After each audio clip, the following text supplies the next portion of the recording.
Thank you for joining us today. I understand you're just over environment, so you're wearing multiple hats today.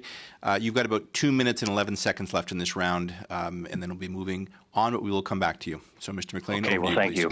Yeah, and much appreciated. And nice to see you, Mr. Hannaford. Let me pick up where my colleague left off when you just talked about transportation of hydrogen and light qualities across Canada. Is that certified at this point in time, or is that a work in progress? Let's go with that first of all.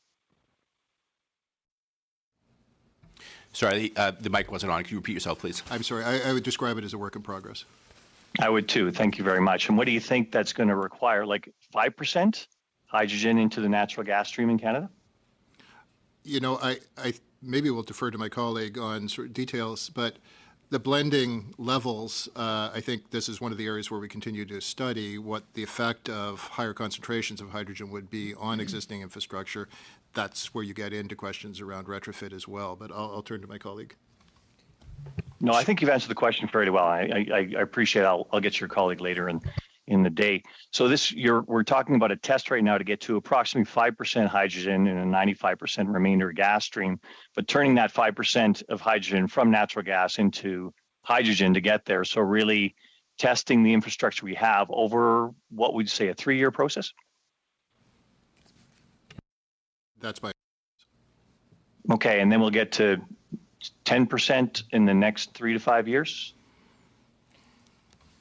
So Natural Resources Canada is currently looking at the natural gas system to assess the impacts of blending hydrogen into the system. So that work, as you can imagine, it's a big network. It's going to take about 3 years to understand exactly how much blending can happen, what kind of retrofits might be required to do that blending, and what kind of percentages like we do. We know that, for example, some pipelines out east accept a higher blend without much retrofit, while some are older pipelines that require a full overhaul to accept hydrogen. It really will depend. Okay, and those pipelines, those retrofits you're talking about, are they going to have higher carbon content? A higher what? Sorry? Higher carbon content in the pipe? I'm not going to, I could get back to you on specifics of the requirements.